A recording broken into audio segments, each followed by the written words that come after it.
Hello, this is RICKY, the Android guy. Today I'm going to be going over the Samsung Admire 4G Beginner's Guide. Now, we'll go through some basic steps on how to use the device, as well as just how to generally navigate it. So, your buttons right here at the bottom are Menu, Home, Back, and Search. Your power button is right here to the right, and then you just swipe anywhere on the screen to unlock it. So what we're greeted to here is a home screen that can be customized. Now mine may look different from yours, but you can create whatever kind of home screen suits you best. So at the bottom though, we will have the same icons, which is the dialer, which of course you can use for all your phone calls, as well as up here at the top you can go to your call log, favorites, and general contacts. You have your contacts, which you can see right here for contacts, groups, your history, as well as any recent activities. Also, if you ever want to call anyone, you can simply swipe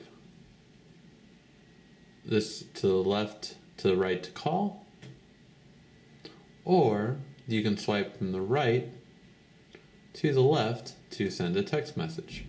This is just a quick command on getting a hold of that person you want to get a hold of. In groups, if you want to create a new group that you do not yet have, you can push Menu and Create. This will give you the ability to create an entirely new group. With this group, they can have their own ringtone, even if you want, for everyone in that group. Finally, on this last one, we have text messages.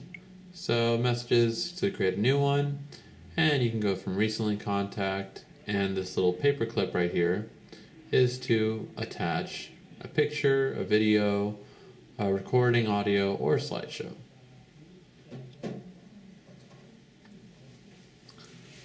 This widget, by the way, that I have right here, this clock and weather, is called HD Widgets. So if you did like it, it is available on the Google Play Store. I have a lot of people who always like it, so I just wanted to mention that before I go any further. Now, another really nice fact about this device is when you slide down, you get what's called the notification panel.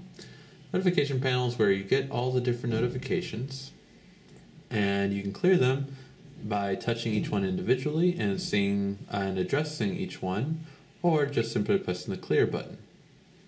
Now, of course, with Metro, you will always have the easy Wi-Fi login, so it's just, it's always there, just easier to get to.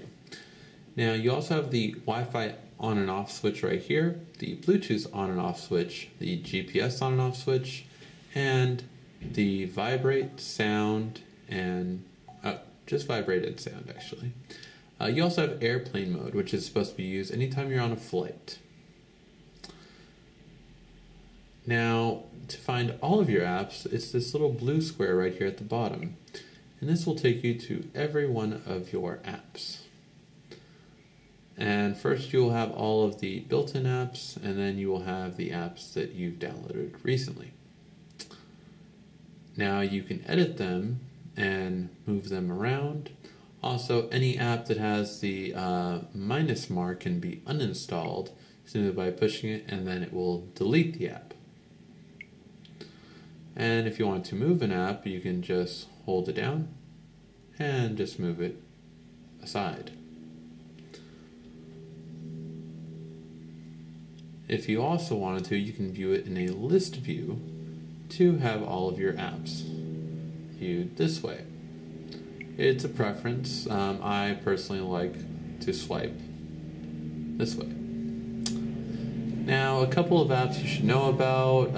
The 4G hotspot, which is just very nice and easy for you to access 4G with your laptop or your tablet.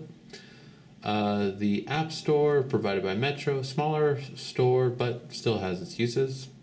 All of your downloads, whether it be photos or files, will be in the Downloads folder.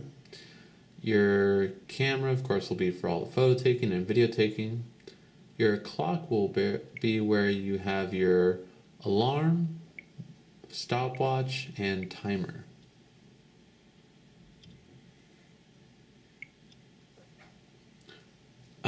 Google Maps will be for navigation. Keep in mind you can also have these maps available offline now as well. Simply when you go into Maps, once it loads for the first time, you will be able to push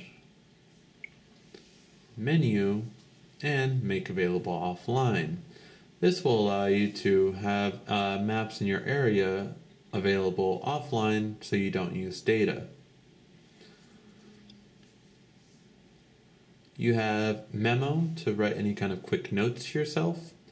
You have My Files to access any files, Music Player, Navigation for navigating more easily. The Play Store is where you will buy all of your apps, music, books, magazines, and I believe I said movies, but just in case, movies and TV. And it's very easily organized once it loads, of course, under apps, music, books, apps, music, books, magazines, and movies and TV. These are all of the featured ones. And then when you go into one itself, you can swipe this way to go into the different categories. These are all of the featured ones again. Then you have the top paid for section, the top free section, top grossing, new top paid, and new top free.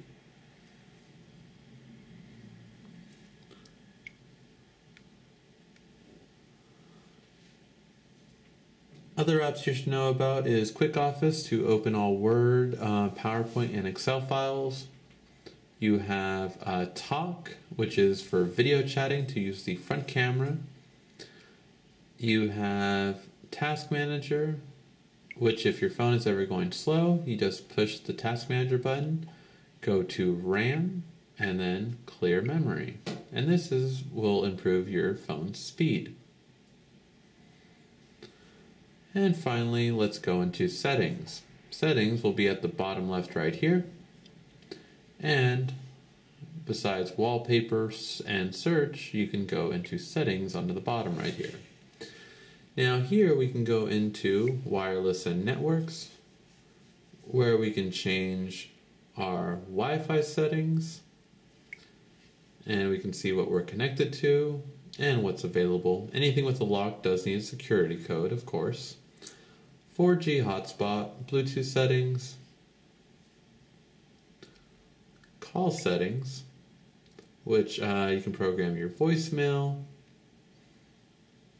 and different ways of answering the phone, whether it be auto answering or if it's any kind of call restrictions. Sound will allow you to put it on silent mode, vibrate, volume, change your ringtone, your notification tone, which is like a text message or an email, your display to change brightness, also font size if you want to make your font bigger or smaller, and of course accounts and sync. Accounts and sync is really important because this is where you add an account. You do need a Gmail to use the Google Play Store, so you have to have that to buy apps and music. You would also want a Facebook to log into your Facebook account and to have all your Facebook photos be viewable on your phone.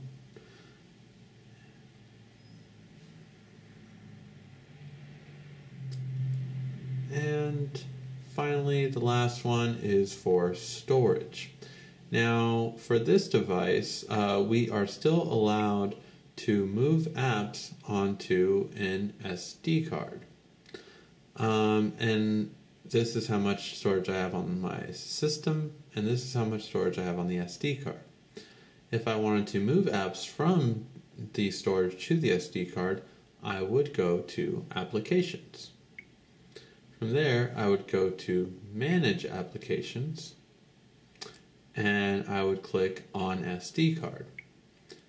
Any of these apps that are here, I can move from the built-in storage to the micro SD card. So for example, if I wanted to move Netflix over to the SD card, I would click the check mark and then click Move to SD. And this will free up more storage on your device. Now, it might take a while to move, that's okay. Once it finishes, it could take up to maybe 30 seconds if it's a bigger app. If it's a smaller one, it will be quicker. And you can see we have a lot more free storage now on the device because of it. Alright guys, last thing I just want to go over are these three right here, which is just camera. For your basic camera settings, how you would take a photo is right here, just taking a photo. To bring up your menu, it would be right here. You touch the screen to autofocus. Camcorder, we'll switch it to camcorder mode, of course.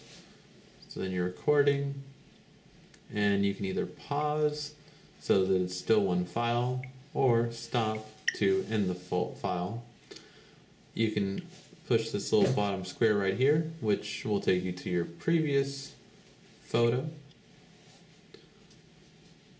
And you can go right here under settings to switch between single shooting mode, continuous shooting, action shots, which is going to be a lot better for those fast action shots, smile shot, which will take a photo as soon as you smile, panorama, which will just do a swipe photo, and cartoon for nice fun stuff. You can also do different scene modes, such as night, landscape, sports, text, so if anything's really up close, and things like backlight and candle. And finally, under the settings, we can change the sound and also take geotagging, which is recording where you took the photo. Alright guys, well this was a couple of the basics features for the Admire 4G. If you have any of the other questions, feel free to ask. This has been RICKY, the Android Guy.